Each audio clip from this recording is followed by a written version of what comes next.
কিভাবে মাপবো, কি সুবিধা সেগুলোতে আমরা জানলাম। এখন আমরা দেখব যে আমরা প্রেসার কিভাবে মাপতে পারি এবং কোন প্রেসারটা কিভাবে ডাক্তার সাহেবকে আমি জানাবো।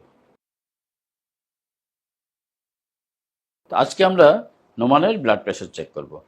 চেক করার আগেই দেখেন ও কিন্তু কোট পরে বসে আছে। কোট পরে বা মোটা কাপড় পরে রাখা যাবে না। ফুল হাতার স্লিপ শার্ট থাকলে ফুল হাতাই থাকবে, হাতা গুটাবেন না। তাহলে নোমান তুমি কোটটা খুলে ফেলো। তারপর যেটা বলেছিলাম যে চেয়ারে হেলান দিয়ে বসবে আরামে এবং হাত এভাবেই না, এভাবে এই যে দেখেন ওকে দেখে রিফ্লেক্সে কিন্তু ও সোজা করে ফেলেছে। হাত সোজা না, হাত এভাবেই ভাঁজ হয়ে থাকবে, এই পজিশনে থাকবে। এটাই হলো আমাদের পজিশন। তারপরে আমরা কি করব, আমরা কাফ সেট করব এবং ওর পা দেখেন, পা স্ট্রেট মাটিতে আছে, এভাবেই থাকবে, পা ভাঁজ করা যাবে না।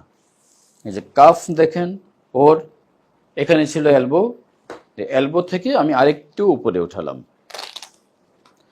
এবং এটা এমনভাবে লাগাবেন যেন খুব টাইট না হয়, আবার যেন খুব ঢিলাও না হয়। এই যে দেখেন আমি 2 আঙ্গুল ঢুকে চেক করলাম, হ্যাঁ এই 2টা আঙ্গুল মোটামুটি টাইটভাবে আছে, খুব বেশি না, এভাবেই থাকবে। এবং তারপরে হয় কি, এখানে দেখেন স্টার্ট এবং স্টপ দুটো বাটন আছে। এখানে আমি আগে দেখিয়ে নিচ্ছি এগুলো। উপরে দেখেন SYS, এটাকে বলে সিস্টোল, নিচে ডায়াস্টোল। এটা উপরের প্রেসার এবং এটা নিচের প্রেসার।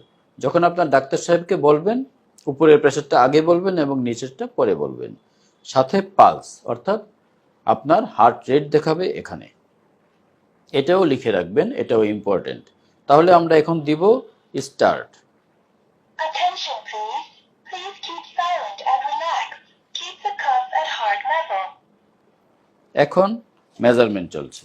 রিল্যাক্স থাকাটা এক্ষেত্রে গুরুত্বপূর্ণ এবং বাসায় এই জন্যই আমরা চেক করতে বলি যে বাসায় আপনি যে রিল্যাক্সে থাকবেন সেটা কিন্তু চেম্বারে আসলে থাকেন না। একটু অ্যাংজাইটি কাজ করে, আমার প্রেশারের কি হলো, আমার প্রেশার বেড়ে গেল কি না, এই জিনিসটা কিন্তু বাসায় আপনার কম থাকবে। যে কারণে হোম ব্লাড প্রেশার মেজারটাকে আমরা কিন্তু এখন প্রায়োরিটি দেই এবং এটা সায়েন্টিফিক, আমাদের গাইডলাইনেও কিন্তু হোম ব্লাড প্রেশার মেজারমেন্ট আছে। নোমানের ব্লাড প্রেশার আমরা পেয়ে গেছি, ওর সিস্টোলিক ব্লাড প্রেশার 131 এবং ডায়াস্টোলিক ব্লাড প্রেশার 90। নিচে দেখেন তার heart rate 88 beat per minute. এই হলো ব্লাড প্রেশার।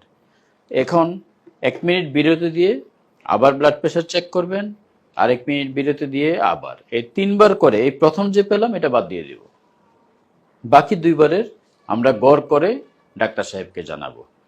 এই ছিল আমাদের ব্লাড প্রেশার মেজারমেন্ট।